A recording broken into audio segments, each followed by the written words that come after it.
በሰበኳት ሰዎችን አለመውደድ አንችል። መወደድ አይደለም አለመውደድ አንችል። ተፈጥሯችን እንድንወደድ እንድንጠላ መብት የለም። የፍቅር ሰዎች ሆነን መገለጽ አለብን። የመልካም ሰዎች መገለጫ መልካም ሆነ መልካምነት። ምክንያቱም እግዚአብሔር መልካም። ራስን መቆጣጠር፣ ንስሐ፣ ትሕትና፣ እግዚአብሔር የሚወዳቸው መልካም ነገሮችን ይዘን ወደ ሁለተኛው ማዕረግ ከመድረሳችን ፊት ራሱን የቻለ ገደል አለብን። ንስሐ ነፍስ ላይ ከመድረሳቸው እውነትና ፍቅር አብሮ ተይዞ የሚኖሩ ናቸው ማለት ነው። ለምናደርገው ነገር ተሪኦ ወይም ደግሞ ሰዎች እንዳይሉን ሳይሆን ከእውነት ጋር የምንታረቅበት ነገር መሆን አለበት ማለት ነው።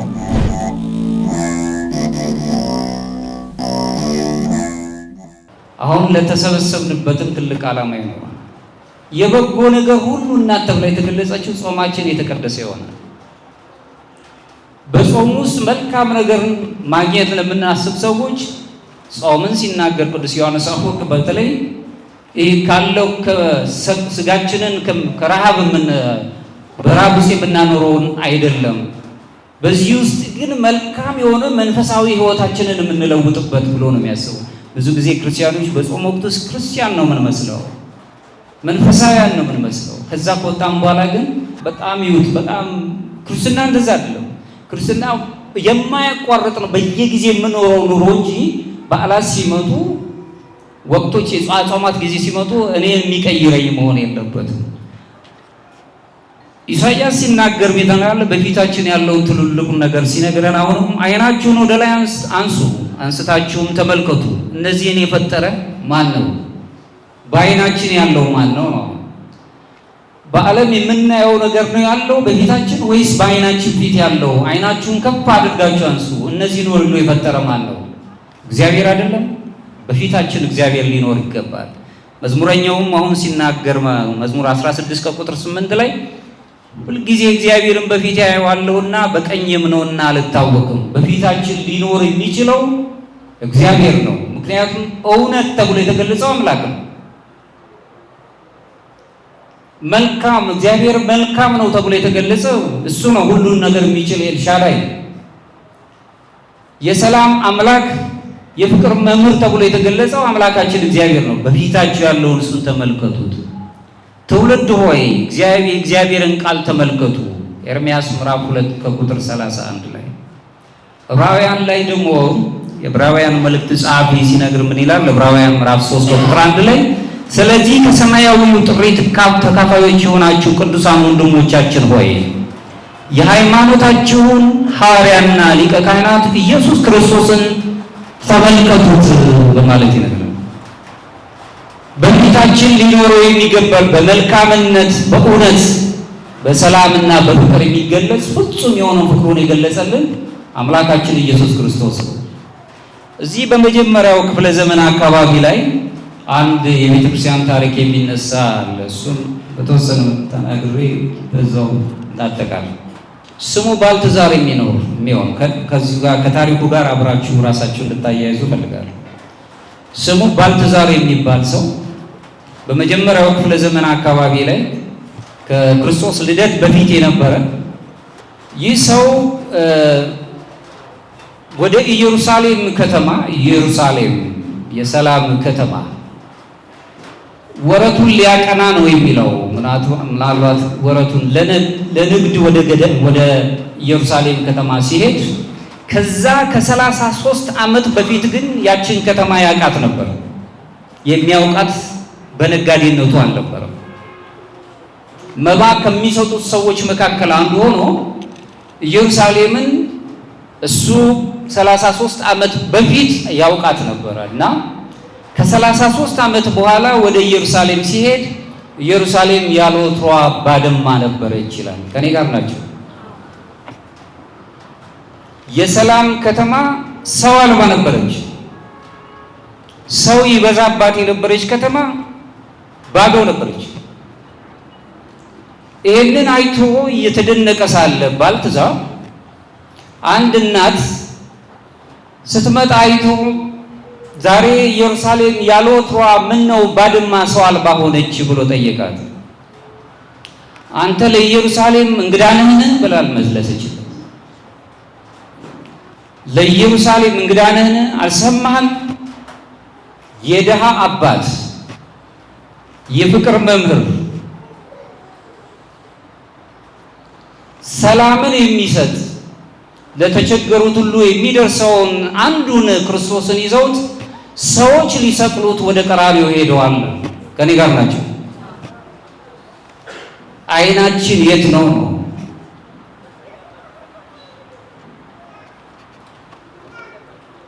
ባልተዛር መንገዱን ወደ ጎልጎታ አቀና። ቃላቶቹን በደንብ ያዙልኝ።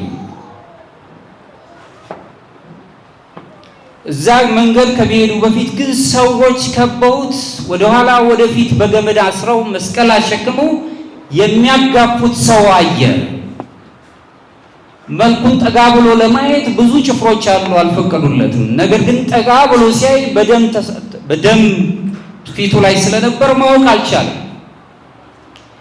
ከሱ ነጋዴ ነው። ሊያደርግለት የሚችለውን አንድ ነገር ምንድነው? ጥቂት ውሃ ሊያቀርብ ወደደለት። ግን ሊያቀርቡት አልቻሉም ጭፍሮቹ። ከብዙ ጊዜ በኋላ ከብዙ መንገላታት በኋላ ግን ቀራንዮ ደረሱ። አሁንም ባልተዛር መንገዱ ከፊቱ ነው። እነዚህን ሶስቱን የተያዙትን በመስቀል ላይ አይሁድ ሰቀሏቸው። በዚህን ሰዓት ባልተዛር አይኑም ልቡም በመካከለኛው ላይ አደረ። ከኔ ጋር ናችሁ? በመንገለ ገጽ ርእዩ ቅድሜክሙ፣ በፊታችሁ ያለውን ተመልከቱ። የባልተዛር አይን በግራና በቀኙ አልነበረም፣ በፊት ለፊቶቹ ነበር። በፊት ለፊት ያለው ነው። ያን ጊዜ ከ33 ዓመት በፊት በአካለ ሥጋ ተገልጾ በቤተልሔም የተወለደውን ክርስቶስን መባ ካቀረቡለት ሰዎች መካከል አንዱ ነበር ባልተዛር። ወዲያውኑ ለየው፣ አወቀው፣ ተንበረከከና ጌታ ሆይ ዛሬ አንዳች የምሰጥህ ነገር የለኝም። ያን ጊዜ ዕጣን፣ መባን፣ ከርቤን፣ ወርቅን ይዘውልህ ከመጡት ጋር አብሬ መጥቼ መባ ሰጥቼ ነበር። ዛሬ ግን ምሰጥ የለም ራሴን ሰጠው ብሎ ተንበረከከ ይላል። ከኔ ጋር ናችሁ? ምንድነው የምንሰጠው ነው እኛው? ታሪኩ እንደሚነግረን ከሆነ ባልተዛር ከዛ በኋላ ዘመኑ ተባርኮለት ወደ ሀገሩ ወረት ሊያቀና መጥቶ ሰላምን፣ እውነትን፣ ፍቅርን፣ የደግነት ጥግን በሞት የሚገለጽ ደግነትን በአይኑ ተመልክቶ በልቡ ሸምቶ ወደ ሀገሩ ሄደ። አይናችን ዛሬ የት ነው ያለው? የቤተ ክርስቲያን አይኗ ራሷ የት ነው ያለው? እናንተ ናችሁ ቤተ ክርስቲያን፣ ሁላችንን ቤተ ክርስቲያን። አይናችን የት ነው ያለው? ይሄ በሚጠፋው በለጸጋ ዓለም ተመልከቱ። ኢየሩሳሌም ያለ ወትሯ ባድማ ነበረች። ምክንያቱም ሰው የሚያሰኛት ግርማ የሚሰጣት የሆነውን አምላኳን አሳልፋ ሰጥታ ነበር። ባዶ ነው። ዮናስን ስትመለከቱት ከእግዚአብሔር በራቀ ቁጥር መከራ ነው። ለሌሎችም መከራ፣ ለራሱ ብቻ አይደለም፣ ለሌሎችም መከራ ነው። እኛ መንፈሳችን ከእግዚአብሔር በራቀ ቁጥር ለቤታችን ራሱ መከራን ይዘን ነው የምንመጣው። ሂድ ለነነዌ ሰዎች አስተምር ነበር የተባለ ከጥፋት እንዲድኑ። እሱ ግን የራሱ ኩራት ስለነበረበት እግዚአብሔር ቸር ነው ቢምራቸው ሐሰተኛ ነቢይ ይባላሉ ብሎ ወደ ተርሴስ ነበር ሄደው። እግዚአብሔር ግን በተርሴስ ይቀድማል። ለባህር ውስጥ በመርከብ ላይ ሳለ ለሌሎች ሰዎች እንኳን መታወክ ምክንያት ነው የሆነው ዮናስ። አሁን በዓለም ላይ ክርስቲያኖች ለሌሎች ሰዎች ላመኑት ብቻ አይደለም ምክንያት የጥፋት ምክንያቶች መሆን የለበትም። ይሄ ከልብ ነው መሆን ያለበት።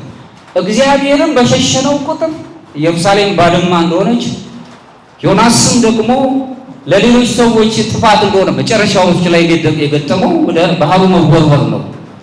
እንዲህ አይነት ችግር እንዳይገጥምብን እኛ አይናችን ልባችን መሆን ያለበት ከአምላካችን ፊት ነው። እነዚህ ታላላቅ አባቶች እየሰበሰቡ ነው የሚያስተምሯቸው። ይሄ ብቻ አይደለም ማዕድ መሆን ያለበት፣ ከእውነት ጋር መታረቅ አለብን። እውነት በጣም እርቃን ያለችው። ስለ እውነት ብዙ ጊዜ ልትሰቃዩ ትችላላችሁ። ነጋዴው እውነት ቢናገር ይሰቃያል፣ ወረቱን አያቀናም። በስራ ላይ ያሉ ሰዎች እውነት ቢናገሩ በጣም ብዙ ነው፣ መድሎ የበዛበት ዘመን ላይ ነው። ይሄ በኢትዮጵያ ብቻ አለው፣ በሌላውም ዓለም ላይ ያለው። ስለ ፍቅር ብሎ ፍቅርን ራሱ የሚተረጎምበት ላንተ ፍቅር ብለህ የገለጽከው ነው ለኔ ፍቅር ምናልባት አሁን እሱን ሊያሟላልኝ አይችልም ብሎ ነው የሚገልጸው። በጣም ወረት የበዛበት በተለያዩ መልኩ ነው የሚገለጸው። ባዶ ሆኖ መበለቲቷን አገኘ ነው የሚለው። መበለቲቱን አግኝቶ ዛሬ ኢየሩሳሌም ያልወጡ ባድማ ሆናለች ከነገረችው በኋላ መንገዱንም ወደ ጎልጎታ አቀና ነው። የኛ መንገድ የት ነው? ቅዱስ ዳዊት ሲናገር ክፉቅ ነው የሚለው። መንገዱን ወደ ጎልጎታ ስቃይ ነው ያለበት፣ ግን የመጨረሻ ህይወት አለ ደግሞ። መንገዱ ስቃይ ቢኖርበትም መውደቅ መነሳት ቢኖርም ግን ስቃይ አለ። እናንተ እንደዚያውን ተሰብስባችሁ ብዙ ጣውረን ሊኖርባችሁ ሲያለ የቤት የተለያዩ የቤተሰቦቻችሁን ነገር ብዙ ነገሮች ገበናቻችሁን የምትከኑባት ሰዓት ሁሉ አጣባችሁ ሊሆን የመጣችሁት እንደ ጎልጎታ ቁጠሯት። ከዚህ በኋላ ወደ ጎልጎታ ሄደ። በጣም ለወጣቶቻችን ለቤተሰቦቻችን ለሚያድጉ ሰዎች ቀቢጸ ተስፋን አናስተምራቸው። በመጀመሪያው ክፍለ ዘመን ላይ የነበሩት ክርስቲያኖች የደረሰባቸውን ቅንጣት ያህል አልደረሰብን። ይህ ሁሉ ይለወጣል። አሁን ያለው በዓለም ላይ ያለው ይለወጣል። ከዚህ ሲለወጥ ምን ልናገኝ እንደምንችል ግን ተስፋ ማድረግ አለብን። ከዚህ ስብራት የገጠመው ውልቃት አይደለም። ስብራቱ በጣም በማይደነቅ በማይጠገን ደረጃ ላይ ነው ያለው ያለም።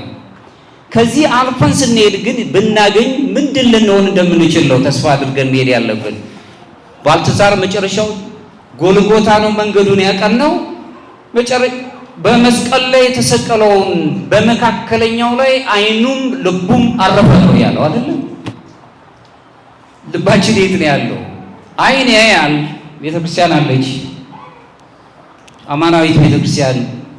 ልባችን የት ነው ያለው ነው? አሁን ዛሬ የምሰጥ ነገር የለም መስዋዕቱ ለእግዚአብሔር መንፈስ የዋህ ነው የሚለው ቅዱስ ዳዊት ሲናገር። የደግ ሰው ስጦታ ራሱ የተሰበረ ልብ ነው። አሁን ከኪሳችን አውጥተን የምንሰጠው ነገር ላይኖር ይችላል። እንደውም ስጦታ የሚባለው ራስን መስጠት ነው። ሌላው ትርፍ ነው፣ ራስን መስጠት። እንደውም ሲናገር ምንድን ነው የሚለው? እኔ በወደድኳችሁ የመውደድ ቋንቋ ውደዱ ነው፣ ትእዛዜን ጠብቋልና። ትእዛዙ ምንድን ነው ብለን ስናጣራ ዮሐንስ ወንጌል ላይ እርስ በርሳችሁ ትዋደዱ ዘንድ አለ። የእርስ በርስ መዋደድ ጥጉ ደግሞ ምንድን ነው ብለን ስናነብ ወረድ አለና የራሱን ሕይወት አሳልፎ ከመስጠት የበለጠ ምን ፍቅር አለ? ራሳችንን አሳልፈን መስጠት። ባልተሳር ያደረገው አሁን ምሰጥ የለኝም፣ ያን ጊዜ በሰው ሰውኛ የሚገባል ነበር የሰጠው፣ አሁን ግን ራሴን ሰጠው ነው ያለው። እኛ የምንሰጠው ምንድን ነው ብለን መጠየቅ አለብን። የሚሰጥ ነገር ሲኖር አሁን ከኪስ ወጥቶ የሚሰጡ ነገሮች አይደሉም። ብዙ መጻተኞች ይኖራሉ፣ ለነሱ መስጠት እንችላለን፣ ለነሱ ማድረግ እንችላለን። አምላክ የነዳያን አምላክ ነው አምላካችን። ለነዚህ ለወገኖቻችን እያንዳንዳችን ቤት ይጎበኛል፣ የሚቀር ነገር አይደለም። ለሁሉ ማዘን አለብን።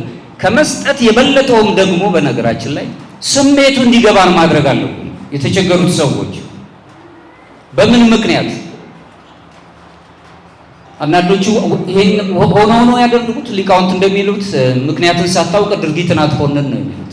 ለዚህ በዚህ ውስጥ የምንኖር ከሆነ አሁን ባልተዛር ያደረገው ምን ያህል ሱቆቻችን በእንደዚህ አይነት መልኩ እግዚአብሔርን ማየት እንችላለን ነው። በጾማችን ውስጥ አሁን አይናችን ልባችን የት ጋር ነው የሚያልፈው? በዓለም ላይ ተቀምጠን በነገራችን ላይ ከዓለም እንውጣ እያልን አይደለም። መንፈሳዊነት ማለት በዓለም ውስጥ ኖሮ ነው። አንዳንድ ጊዜም ህይወት እንደሆነ የመነኮሳቱን ህይወት ራሱ ሲገለጽ ሞኖኮስ በዓለም ውስጥ ኖሮ ብቸኝነት በገዳማት ህይወት ውስጥ ነው የብቸኝነት ህይወት ውስጥ መኖር ማለት ዓለም ውስጥ ኖረን በዓለም ጣጣ ውስጥ ሳንያዝ ዓለሙን አሸንፈን መኖር የምንችልበት ነገር መያዝ አለብን። ያ ማለት እንግዲህ ስርዓት አምልኮን መፈጸም ማለት ነው። በስርዓት አምልኳችን ውስጥ እኛ ህይወታችንን መያዝ አለብን። ምንድነው የሥርዓተ አምልኮ አፈጻጸሙ? ተመልከቱ። አሁን እኔ እንደሰማሁት ከሆነ በጣም ደስተኛ ነኝ። ምናልባትም ለሌሎቹ ምሳሌ ይሆናሉ። አብዛኞቹ ስጋው ደግሞ ይቀበላሉ። ይሄ በጣም ትልቅ እድል ነው። እግዚአብሔር ይመስገን። እግዚአብሔር የተመሰገነ። የሥርዓተ አምልኮ ከሚፈጽሙ አብያተ ክርስቲያናት ውስጥ ኢትዮጵያውያን ብቻ ነን ስጋው ደሙን ተቀብለን ማንሄድ። ሥርዓተ ቅዳሴ ተፈጽሞ ሳንቀበል የምንወጣው እህት አብያተ ክርስቲያናት መካከል ውስጥ ያ ማለት የክርስቲያናችንን ፍጻሜ መደምደሚያውን እንኳን ማግኘት አልቻለም ማለት ነው። ለዚህ የቀና አስተሳሰብ መኖር ያ ማለት ስጋውንና ደሙን የምንቀበለው ስለበቃን አይደለም፣ ለበቃት ነው የምንሄደው፣ ለመንጻት ነው የምንሄደው። ሁሉን ማድረግ የሚችል በሱ ነው የሚደመደመው። ሥርዓተ አምልኮ መፈጸሚያ ማለት ይሄ ነው። ሕይወታችንን የምናገኝበት በዚህ ነው። ይህንን መያዝ አለብን። መጨረሻዎቹ ላይ ይሄው ሁሉ ሲሆን ግን እንደሚጠፉ ሰዎች ያለም ተስፋ አለን። እንግዲህ ተስፋዬ ማን ነው? እግዚአብሔር አይደለም? አሁንም በፊታችን ያለው እግዚአብሔር ነው። ተስፋ ማለት ደግሞ አባ ይስሐቅ ከጥበብ ጋር የመለሰባት ናለ። የአርካቱ ሰው ደግሞ ሲናገር ምን አለ?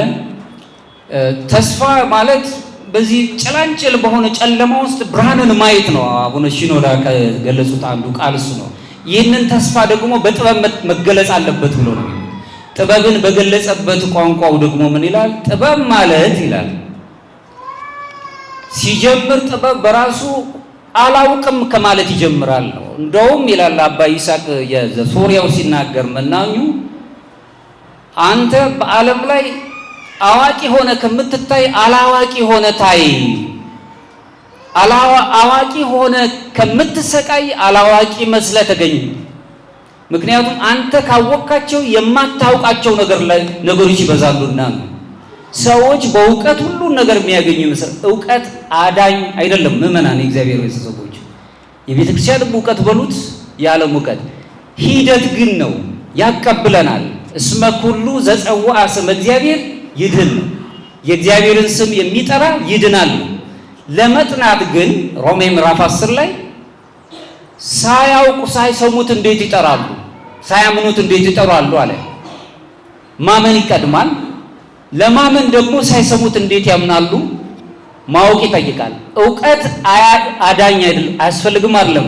እውቀት ወደምንፈልገው ነገር ይሄዳል። አሁን በዓለም ላይ ትመለከቱ እንደሆነ በኦርቶዶክሱም ዓለም ላይ ብዙ አዋቂያን ናቸው የበዙት እንጂ ብዙ ቅዱሳን ወይም ብዙ መንፈሳውያን አይደሉም። መንፈሳውያን እንድትሆኑ ነው። አይናችሁን ወደፊታችሁ አቁሙ። ያውም የእግዚአብሔር ቃል ቸር የሆነ ደግ የሆነ ተስፋን የሚሰጥ ባልተዛር የተገለጸለት ቃለ እግዚአብሔር ብለን የምንገልጸው ሎጎስ ተብሎ የተገለጸው አምላካችን ኢየሱስ ክርስቶስ የምናይበት ኢትዮጵያ ራሷ ተስፋ የምታገኝበት ኢትዮጵያውያን በሰውነት ብቻ የሚገለጹበት በጎጥ አይደለም ሰው በሚባል ማንነት የሚገለጹበት እንዲሆን ጾማችን ይቀድስልን። አይናችንን ወደ መሃሉ ወደ ፊቱ ያቅራልና አምላካችን በቸርነቱ ይጠብቀን። ይቆየን። ሐዋርያት በሰበኳ